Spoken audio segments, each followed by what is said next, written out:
সন্মুখত বিধানসভা নিৰ্বাচন সকলো ৰাজনৈতিক দলে ইতিমধ্যে সমষ্টি চুকে কোণে সোমাই পৰা পৰিলক্ষিত হৈছে আৰু সমান্তৰালভাৱে যিসকল প্ৰাৰ্থিত্ব প্ৰত্যাশী আছিলে তেওঁলোকৰ ৰাইজৰ মাজত সোমাই পৰা পৰিলক্ষিত হৈছে। আজি মই আছোঁ এই মুহূৰ্তত 43 নং বৰপেটা বিধানসভা সমষ্টিৰ কংগ্ৰেছ দলৰ প্ৰাৰ্থিত্ব প্ৰত্যাশী হাবিব আহমেদৰ লগত তেওঁৰ সৈতে মই কিছু ৰাজনৈতিক মত বিনিময় কৰিম। হয়, পোনপ্ৰথমে মই আপোনাক জিঅ' নিউজলৈ স্বাগতম জনাইছোঁ। হয়, নমস্কাৰ।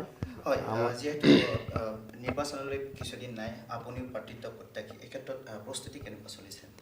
হয় চাওক, প্ৰস্তুতি বুলি ক'বলৈ গ'লে আজি এইবেলি যিহেতু আপোনালোকে গম পাইছে যে আমাৰ যি কংগ্ৰেছ দলৰ লগত বাকী আনবোৰ দল যেনেকৈ AIUDF হওক, CPM, CPIM এক মহাজোঁট বন্ধনত আমি ইতিমধ্যে লগ লাগিছোঁ আৰু অহা নিৰ্বাচনত অসমৰ ৰাইজে বিজেপিক উৎখাত কৰিবলৈ সংকল্পবদ্ধ লৈছে।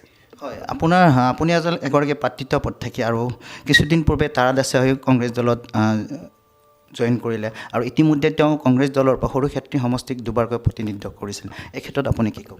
হয় চাওক, নিশ্চিতভাৱে যিকোনো ব্যক্তিয়ে যে জনসাধাৰণৰ বা ৰাইজৰ হৈ কাম কৰি গৈছে, যিসকল ব্যক্তি আছে সকলোৱে নিজৰ নিজৰ গণতান্ত্ৰিক অধিকাৰ আছে, সকলোৱে প্ৰাৰ্থিত্বৰ বাবে আবেদন কৰিব পাৰিব। কিন্তু এই ক্ষেত্ৰত দলে সেইটো বস্তু নিৰ্ধাৰণ কৰিব কাক যোগ্যতা অনুসৰি কাক টিকট দিলে ভাল হয়। এই ক্ষেত্ৰত মই বিগত সময়ছোৱাত ৰাইজৰ হৈ কিদৰে সেৱা আগবঢ়াই আহিছোঁ সেই ক্ষেত্ৰত মই নিজে ক'ব নালাগে, ৰাইজে নিশ্চয় প্ৰত্যক্ষ কৰি আহিছে, ৰাইজে গম পায়।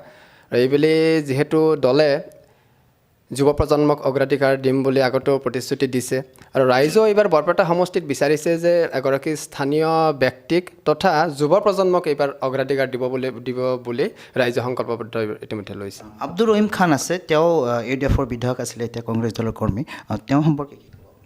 হয় চাওক, নিশ্চিতভাৱে তেওঁ প্ৰাক্তন বিধায়ক আছিলে আমাৰ সমষ্টিৰ।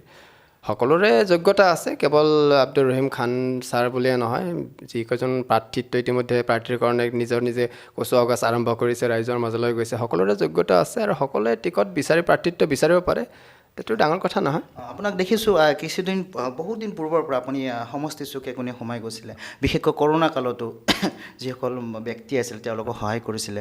এই ক্ষেত্ৰত তেওঁলোকৰ ওচৰত আপোনাৰ সঁহাৰি কেনেকুৱা?